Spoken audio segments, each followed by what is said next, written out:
Hello, I'm Grant Woodrow Stroud. Here is what I'd like you to remember about me.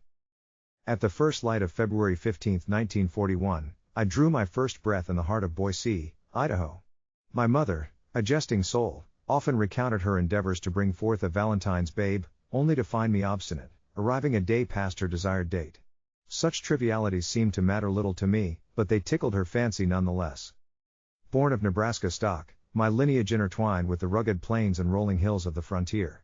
My father, Woodrow Allen Stroud, known as Kelly amongst kin, hailed from a ranch near Crawford, Nebraska, while my mother's roots were anchored in a farm outside Alliance, Nebraska. They christened me Grant Woodrow Stroud, though I harbored little affection for the name Woodrow, a sentiment I confessed only under duress.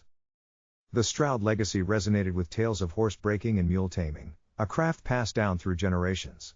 My father, raised amidst the dust and sweat of the ranch, nurtured dreams of his own spread, yet destiny danced just beyond his reach. Stories of buffalo, Indians, and the untamed West colored my father's youth, where the ranch's proximity to a Sioux reservation lent him childhood playmates of indigenous descent. He'd jest about the gait of wild versus tame Indians, attributing our prominent noses to our Sioux ancestry. My grandfather Stroud, a man of the bottle, squandered the family ranch, leaving behind naught but memories and the scent of whiskey. On my mother's side, the Bunce family farm embodied simplicity and warmth, guided by the steady hand of my grandfather Myron, a solver of problems in bib overalls and straw hat.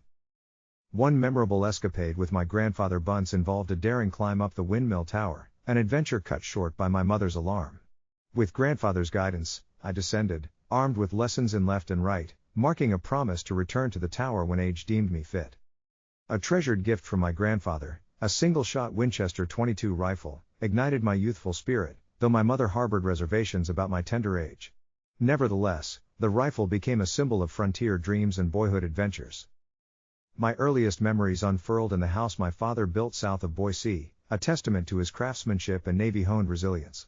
Our abode, nestled at the crossroads of Victory Road and Pond Street, bore witness to rustic chores and familial warmth. In those days, life flowed in rhythms dictated by necessity. Water fetched in milk cans, baths in washtubs, and ice blocks for the icebox. With no indoor plumbing, an outhouse nestled behind the garden, while a wood stove kindled warmth and sustenance. Our family moving from Nebraska to Idaho, spurred by our Uncle Mike's beckoning, ushered us into a landscape shaped by the New York Canal and sprawling sagebrush plains. Here, amidst the whispers of war and the distant hum of progress, I came of age, surrounded by the timeless allure of the West. Downtown Boise, a microcosm of shared experiences, painted a vivid tableau of a bygone era. Elevators hummed with uniformed attendants, theaters welcomed us with flickering lights and the scent of popcorn, and service stations bustled with attentive hands. Family doctors made house calls, newsboys heralded the day's headlines, and the milkman left his wares on our doorstep.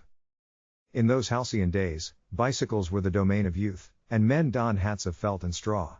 It was a time when dynamite was procured for stump removal, guns were brought to school for shop class, and 4th of July fireworks held a hint of danger in the air. And amidst it all, the distant chime of the telephone and the shared ring of the party line tethered us to the world beyond.